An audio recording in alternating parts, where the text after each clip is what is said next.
या परम मंगलमय कथेमध्ये प्रवेश करण्यापूर्वी काल आपण कथेमध्ये भगवंताचा जन्मोत्सव मोठ्या आनंदाने सर्वांनी साजरा केला।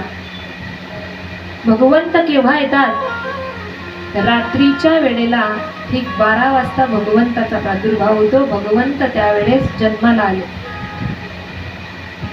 रात्रीच्याच वेळेला भगवंतांनी का जन्म घेतला त्यासाठी आपल्याला सर्वांना भगवंतांनी सूचित केलंय, हे जीवा, तू या भूतलावावर जन्म घेतो, परंतु जन्माला आल्यानंतर तू ज्या अंधारामध्ये म्हणजे तू ज्या मायेमध्ये गोंधळून जातो आणि मला विसरून जातो तसं तुझ्याकडून होता कामा नये। म्हणून पुन्हा भगवंत कारागृहातून कुठे गेले? उजेडामध्ये, कुठे? प्रकाशमय जागे ठिकाणी गोकुळामध्ये गेले। आणि देव आपल्याला तिथून सूचित करत आहेत, मी गोकुळात गेल्यानंतर सर्वांचं आयुष्य जसं प्रकाशमय बनलं, मी गोकुळामध्ये ज्या लीला केल्या त्याच्याने जसं सर्व जीवांना आनंद प्राप्त झाला, तसं मला प्राप्त केल्यानंतर तुम्हालाही आनंदच प्राप्त होईल आणि तुमचं जीवन सुद्धा प्रकाशमय होईल। लक्षात घ्या, भगवंताच्या ज्या लीला आहेत त्या प्रत्येक लीलेतून सूक्ष्म विचार जर केला तर आपल्याला प्रत्येक लीलेतून काही ना काही आपल्या जीवनात उतरविण्यासारखं आहे। जीव जन्माला आल्यानंतर त्या मायेमध्ये गोंधळून जातो, हा माझा परिवार, हे माझे बाबा, हे माझी आई। परंतु भगवान सांगतात, या मायेमध्ये न गोंधळता तू सर्वात अगोदर जर मला स्मरण केलं, मला न विसरता कुठलंही कार्य केलं तर तुझं जीवन हे प्रकाशमय होईल। म्हणून भगवंतांनी सुरुवातीलाच रात्रीच्या वेळेस जन्म घेतला। भगवंत गोकुळामध्ये आले आणि गोकुळामध्ये भगवंत आल्यानंतर आपण सर्वांनी या भगवंताचा प्रागटोत्सव गोकुळामध्ये सर्वांनी साजरा केला, जो की आपण सर्वांनी काल पाहिला।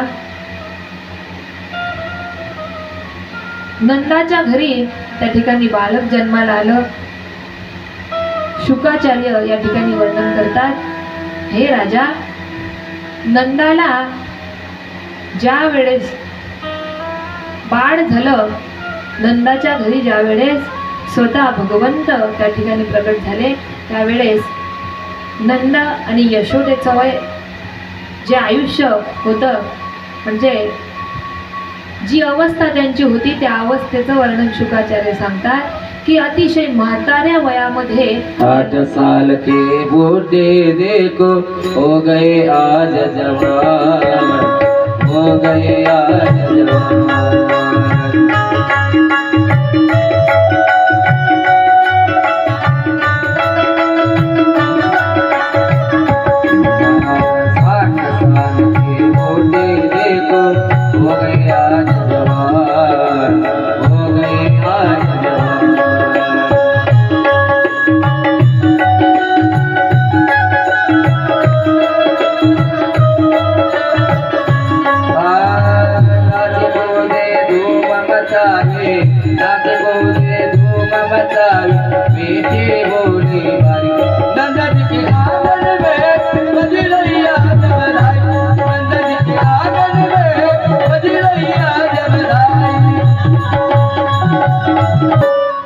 नंदोत्सव त्या ठिकाणी साजरा होतोय।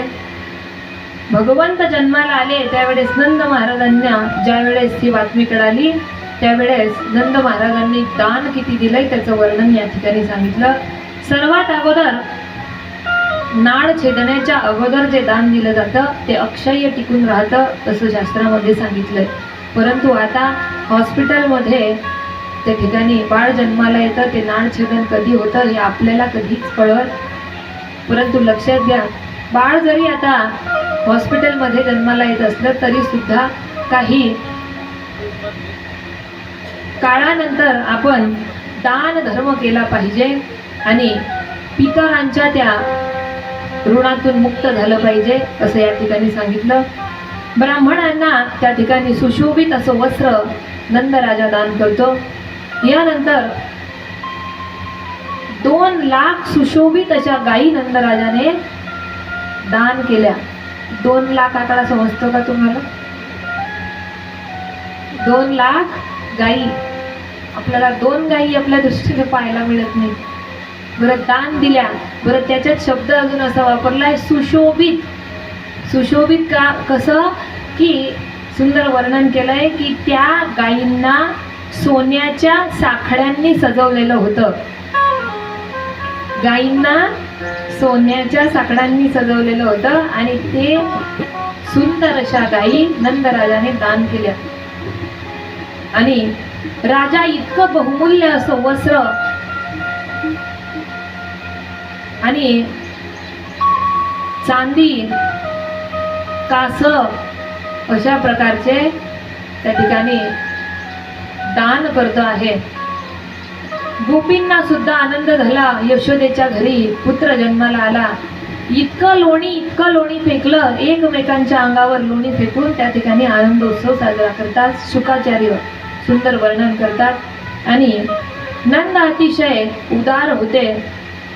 पुष्कळ अशी वस्त्र अलंकार त्या ठिकाणी दान दिल्यानंतर आता भगवंताचा जातकर्म संस्कार त्या ठिकाणी नंदराजाने पूर्ण केला. पुढे काही दिवसानंतर एक संस्कार भगवंताचा त्या ठिकाणी करताना काही दिवस उलटल्यानंतर गोकुळाच्या संरक्षणाच्या कामगिरीसाठी नंद बाबा त्या ठिकाणी कंसाला कर देण्यासाठी तिकडे मथुरेमध्ये येतात. आणि मथुरेमध्ये येऊन कंसाला कर दिला जातो. त्यानंतर नंद बाबा आणि वसुदेवांची भेट त्या ठिकाणी होते. त्या दोघांच्या मधला संवाद त्या ठिकाणी सांगितलाय. वसुदेव म्हणत आहेत म्हणे कंसा तू माझा परम मित्र आहेस. तू कंसाचा कर न चुकवता या ठिकाणी आलास. आता तुझी आणि माझी भेट या ठिकाणी झाली. मला परम आनंद प्राप्त झाला. परंतु नंद बाबा अजूनही बोलत नाहीये की माझ्या घरी लाला जन्माला आलाय. काही लोकांना घाण सवयी असतात. थोडंसंही आपण चांगलं कर्म केलं, काही चांगलं कार्य केलं की त्या लोकांना अशी सवय असते मी हे केलंय हे माझ्यामुळे झालंय.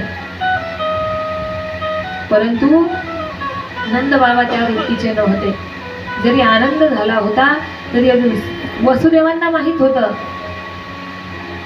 नंद बाबालाही माहित होतं की वसुदेवांना माहिती आहे. परंतु आपल्या मुखाने बोलले नाही. वसुदेव स्वतः म्हणतायत मोठी भाग्याची गोष्ट आहे. या वयामध्ये तुला तुझ्या घरी बाळ जन्माला आलंय. तू मोठा भाग्यवान आहेस. आणि अशी चर्चा त्या ठिकाणी चालू असताना वसुदेव आता नंद बाबाला म्हणतात म्हणे हे नंदा जास्त वेळ इथे थांबू नकोस. कारण आजकाल गोकुळामध्ये अपशकुन होऊ शकतील. तुझ्या घरी साक्षात जगदीश्वर जन्माला आलाय.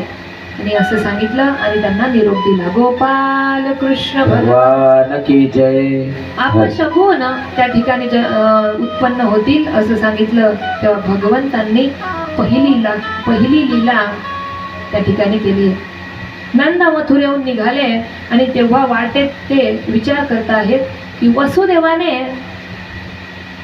या ठिकाणी जे मला सांगितलं की गोकुळामध्ये अपशकुन घडतील, अपशकुन का म्हटलंय.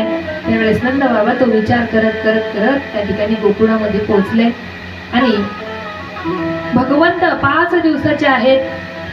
आई यशोदेने स्तनपान करून त्या बाळाला खेळायसाठी खाली टाकलं. पाळण्यामध्ये टाकल्यानंतर बाळ झोपी गेलं. तोच कंसाने आपलं पहिलं त्या ठिकाणी गिराईक पाठवलं आणि देवानेही पाहिलं आपलं सर्वात अगोदर पहिलं गिराईक आपल्या समोरून येत आहे. कोण? पूतना मावशी. दृष्ट राक्षसीने त्या ठिकाणी कंसाने सर्वात अगोदर तिला पाठवलं आणि ती निघाली. गोकुळामध्ये प्रवेश केला. रोहिणी आणि यशोदेने तिला त्या ठिकाणी द्वारावर पाहतात तिचं त्या सुंदर रूपाचं वर्णन या ठिकाणी केलंय. किती अतिशय सुंदर मोठा अंबाळा तिने पाडला होता. त्यावर मोगऱ्याची वेणी घातली होती. अतिशय सुंदर तिचं शरीर होतं. दिसायला ती राक्षसनी पाहिल्यावर अजिबात वाटत नव्हती. असं रूप ती घेऊन त्या ठिकाणी आलेली होती. तिच्या कानामध्ये अतिशय सुंदर कर्णफुले होती. अतिशय महागडी साडी तिने परिधान केलेली होती. मधुर हास्य करून ती सर्वांचं चित्त आपल्याकडे वेधून घेत होती. अशा प्रकारे चालत होती. आता आली आणि ज्या ठिकाणी भगवंताला पाळण्यामध्ये टाकलेलं आहे त्या ठिकाणी उभी राहिली आणि आपल्या हाताने त्या ठिकाणी पाळण्यातून लालाला काढलं आणि आपल्याच हाताने काढून त्या ठिकाणून आपल्या मांडीवर घेतलं आणि गोपाळ कृष्ण त्या ठिकाणी रडू लागले.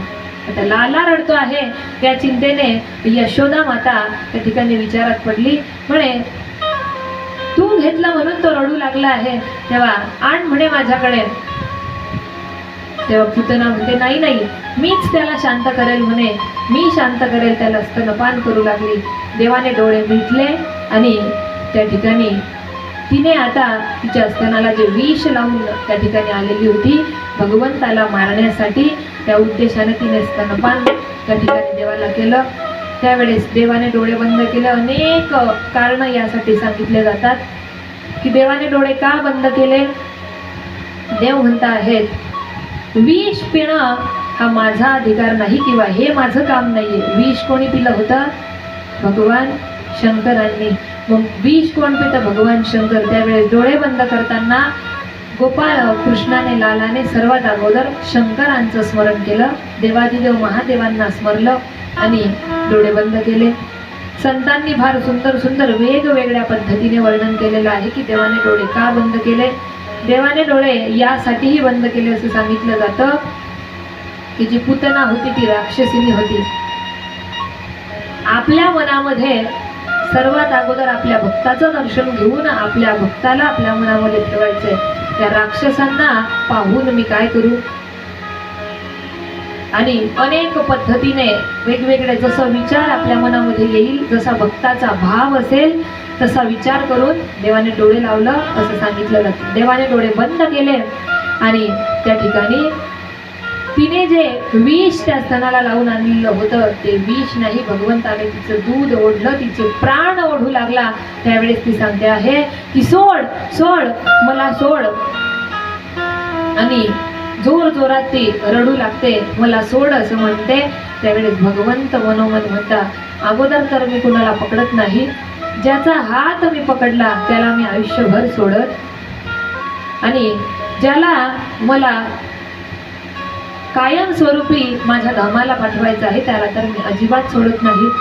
त्याच ठिकाणी ती पुतना गतप्राण झाली. भगवंताने तिचे प्राण ओढून घेतले आणि त्या ठिकाणी तिचं वर्णन सांगितलं जातं. एवढी मोठी अक्राळ विक्राळ अशी ही पुतना त्या ठिकाणी मरण पावली की तिचे हात कापावे लागले, तिचे पाय कापावे लागले, तिच्या शरीराचे काही तुकडे करावे लागले आणि मग ते गोपाळांनी त्या ठिकाणी नेता येत नव्हतं असं वर्णनही काही ठिकाणी आहे की त्यांच्याकडून ते एवढ्या अवाढव्य शरीराला गोकुळाच्या बाहेर नेता येत नव्हतं. हळूहळू त्याला ओढत ओढत ओढत अशा प्रकारे त्या पुतनेचा उद्धार त्या ठिकाणी भगवंतांनी केला. गोपाल कृष्ण भगवान की जय. भगवंतांनी आपल्या आईला जी गती प्राप्त व्हावी, जी गती द्यावी तीच गती पुतनेला सुद्धा दिली आणि भगवंत असे शरणागत असलेले असे भगवंत सर्वांवर दीन आणि दया दाखवतात. या कथेतून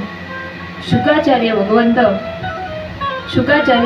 परीक्षिती राजाला सांगतात की स्वर्गगतीला प्राप्त झाल्यानंतर इकडे कंसाला बातमी माहीत पडली की पुतनेचा वध 5 दिवसांच्या बालकाने केलेला आहे.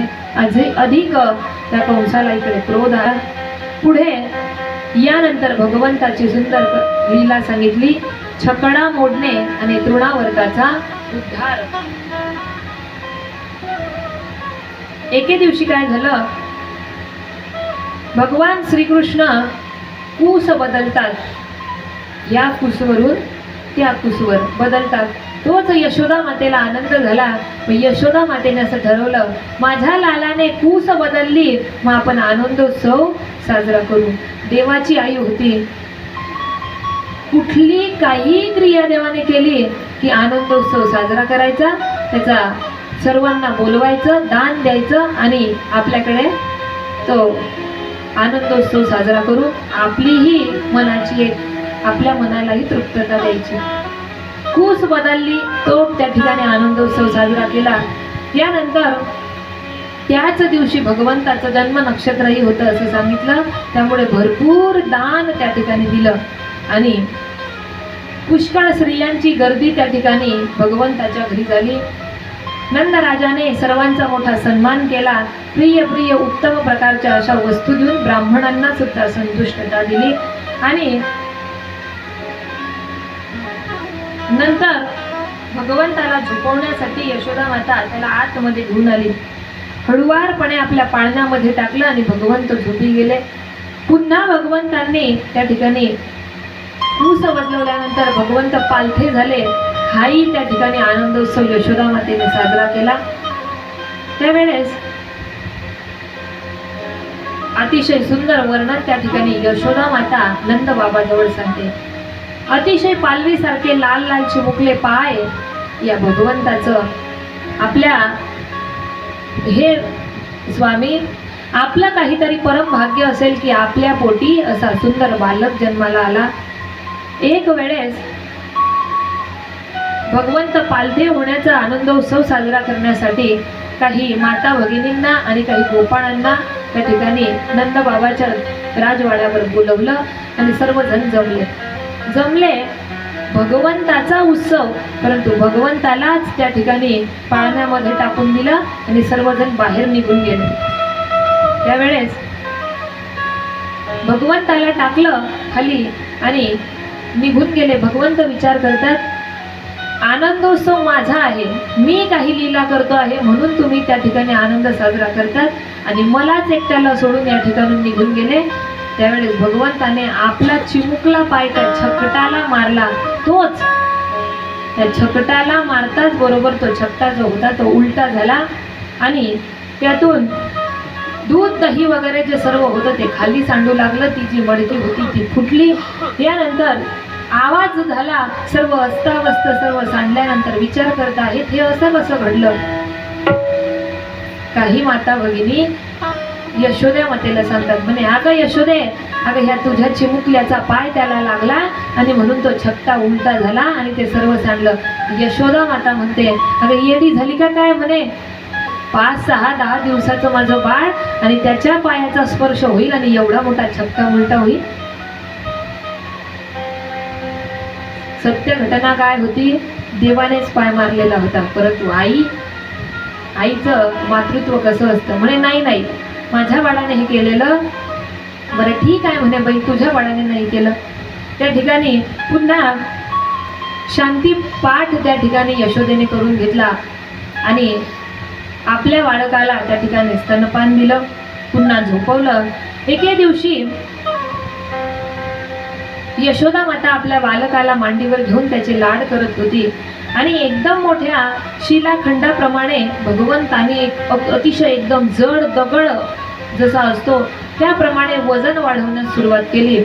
भगवंत वजन वाढवत आहे, तोच यशोदा माता म्हणते, अरे लाला, अरे एवढा कसा तो वजन वाढलं. म्हणजे बस म्हणे खाली. देवाला खाली ठेवून दिलं. भगवंत म्हणत आहेत, आई हेच तर पाहिजे होतं मला. भगवंताला खाली ठेवलं आणि ती आपल्या घरामध्ये आतमध्ये निघून गेली. तोच जमिनीवर ठेवलं आणि ती घरकामासाठी आतमध्ये गेली. तर भगवंतांनी त्या ठिकाणी पुन्हा एक लीला केली. तृणावर्त नावाचा एक जो राक्षस होता, तो कंसाचा सेवक होता, तो त्या ठिकाणी आलेला होता.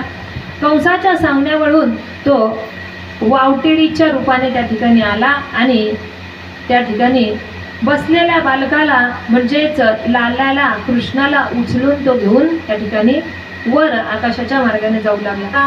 खूप त्याच्या शक्ती सामर्थ्याने त्याने धूळ निर्माण केली, हवा निर्माण केली की कोणी कुणाला पाहू शकत नाही. एवढी धूळ आणि एवढं अदृश्य असं दृश्य त्या ठिकाणी केलं. त्यावेळेस सर्वजण त्रस्त झाले. सर्वांच्या डोळ्यामध्ये ती मातीचे कण जात आहेत. सर्वजण एकामेकाकडे पाहू शकत नाही. तोच जोरदार वादळ सुटलं आणि धुळीच्या वर्षावात मुलांचा पत्ता लागत नव्हता. कोण पुढे उडत होतं यशोदेला अत्यंत शोक झाला, माझा पुत्र कुठे गेला, मला काहीही दिसत नाहीये. त्यावेळेस यशोदा इकडे तिकडे लालाला शोधू लागली. तिची अशी अवस्था झाली की त्या धुळीचे कण काही तिच्या डोळ्यामध्ये गेले आणि डोळे बंद करता करता ती जमिनीवर अचानक खाली पडली. तुफान शांत झालं. थोड्या वेळाने जी धूळ जी होती ती कमी झाली आणि यशोदेला रडण्याचा आवाज त्या ठिकाणी आला की आपल्याच लालाचा हा आवाज असेल. आणि तिने तो आवाज त्या ठिकाणी ऐकला. इकडे तृणावर्त वावटेडीच्या रूपाने ज्यावेळेस भगवंताला आकाशात घेऊन गेला होता त्यावेळेस भगवंतांनी त्याचं वजन त्याला सहन होत नव्हतं. तेव्हाही भगवंतांनी असं वजन वाढवलं की त्याच्याकडून भगवंत पेलता आले नाही. तोच स्वतःपेक्षा वजन त्या ठिकाणी स्वतःला त्याला वाटू लागलं. तेव्हा त्याने भगवंताला सोडणार, खालच्या दिशेने येणार तोच भगवंत त्याने त्याचा गळा जो आहे तो आपल्या हाताने दाबला आणि तो जो तृणावर्त होता त्याचा उद्धार भगवंतांनी केला आणि तोच त्याच ठिकाणी मरण पावला. गोपाल कृष्ण भगवान की जय. यानंतर भगवंत त्या ठिकाणी खाली आल्यानंतर यशोदा माता वारंवार त्या श्रीकृष्णाला जवळ घेते आणि त्याची दृष्ट उतारते. हे लाला, अरे तू कुठे गेला होतास, तुला कोण घेऊन गेलं होतंस. वारंवार त्या ठिकाणी दृष्ट उतारून भगवंताचं सांत्वन करते.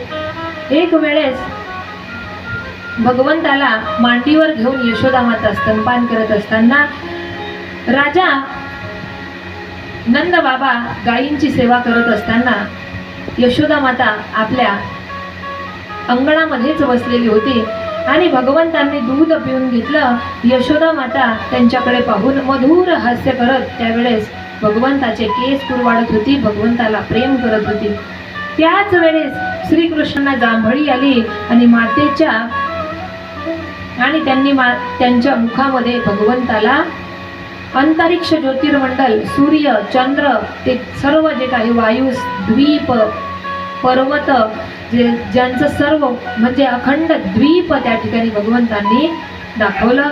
अंतरिक्षाचं वर्णन भगवंतांनी दाखवलं. त्यावेळेस यशोदा माता भगवंताला म्हणे, लाला पुन्हा तुझं मुख त्या ठिकाणी तू उघड कर, मला बघू दे बरं. भगवंत म्हणतात, आई लीला एकचदा करायची असते, तुला दर्शन जे दिलं ते यासाठी तुला सर्व ब्रह्मांडाचं दर्शन माझ्या जवळच बसून तुला होईल. त्यावेळेस यशोदा मातेला फार आश्चर्यचकित त्या ठिकाणी झाली. याच्या मुखामध्ये एवढं अंतरिक्ष आलं कुठून, हा काही साधारण नाही. ताबडतोब त्या ठिकाणी नंदबाबाला बोलवते आणि सर्व घडलेली हकीकत सांगते. दोघही पती पत्नी त्या लालाविषयी त्या ठिकाणी आश्चर्य व्यक्त करतात. यानंतर भगवंत आता 12 दिवसाचे झाले. पुढे शुकाचार्यांनी भगवंताचं नामकरण सोहळाचा संस्कार या ठिकाणी सांगितला. कुलपुरोहित गर्गाचार्य यांना त्या ठिकाणी बोलवण्यात आलं आणि गर्गाचार्यांनी भगवंताचं आणि भगवंताच्या मोठ्या भावाचं म्हणजे बलराम दादाचा नामकरण सोहळा त्या ठिकाणी. त्यावेळेस नंद बाबा म्हणतात, नंद बाबा गर्गाचार्यांना सांगतात, तुम्ही कुलगुरू असताना आम्हाला दुसऱ्या कोणत्या ब्राह्मणाची किंवा कोणाची अपेक्षा अजिबात नाही. तुम्ही जे नाव या पुत्रांना योग्य आहे तेच नाव तुमच्या पद्धतीने तुम्ही ठेवा, आम्हाला आनंद प्राप्त होईल. त्यावेळेस गर्गाचार्य सांगतात, नंद बाबा तुझ्या मुलाचं नामकरण जर या ठिकाणी तू गोकुळामध्ये मोठ्या आनंदाने साजरा केलास तर कंस हा दृष्ट आहे आणि त्याला जर ही बातमी माहीत पडली तर तो कोणत्या प्रकारे आपल्या आनंदामध्ये विघ्न आणेल. तेव्हा तू असं कर, या गोकुळामध्ये तुझ्या द्वाराजवळ हा आनंद उत्सव साजरा न करता तू भगवंताचं नामकरण सोहळा कुठे कर, गोशाळेमध्ये. म्हणून भगवंताचं नामकरण गोशाळेमध्ये त्या ठिकाणी करण्यात आलं. नंद बाबा म्हणता आहेत, हे भगवान, हे गुरुवर्य, जशी तुम्ही आज्ञा कराल त्याप्रमाणे आम्ही तुमच्या आज्ञेमध्ये आज्ञा मिळवून त्या ठिकाणी करू. सांगितल्याप्रमाणे सर्व काही पूजेचा आणि नामकरण विधी त्या ठिकाणी पूर्ण करताना सर्व सामग्री आणली गेली आणि भगवंताच्या नामकरणाचा विधी त्या ठिकाणी होतो. आता नामकरण संस्कार करत असताना सर्वात अगोदर गर्गाचार्यांनी रोहिणीचा मुलगा त्याचं वर्णन त्या ठिकाणी करतायत. नंदा आनंदाचा कंद असेल आणि सर्व गुणांनी अतिशय शांत वृत्ती याची राहील, म्हणून याला राम असं नाव मी देतो. याच्या शक्तीला कुठल्याही प्रकारची सीमा नाही, याच्या बरोबर कोणीही लढू शकत नाही, म्हणून याला प्रचंड प्रकारे बल प्राप्त झाल्यामुळे याला बलराम असं सुद्धा म्हणतील. आणि यालाच बलरामालाच संकर्षण असं सुद्धा म्हणतील. असे बलराम म्हणजे मोठ्या भावाचं नामकरण झालं. आणि जो हा तुझा सावळ्या वर्णाचा लहान मुलगा आहे, हा प्रत्येक युगामध्ये शरीर धारण करतो, तेव्हा प्रत्येक युगामध्ये याचे रंग जे आहेत हे वेगवेगळे याने धारण केलेले आहेत. तेव्हा त्याचा या जन्मामध्ये म्हणजे या अवतारामध्ये त्याचा जो वर्ण आहे तो वर्ण सावळ्या रंगाचा आहे, म्हणून कृष्ण वर्ण असल्यामुळे याचं नाव कृष्ण असं पडेल. नंद महोदय, हा तुझा पुत्र पूर्वी कधी वसुदेवांचा पुत्र होता, म्हणून हे रहस्य जाणणारे लोक याला वासुदेव असं सुद्धा म्हणतील. गोपाल कृष्ण भगवान भगवान की जय.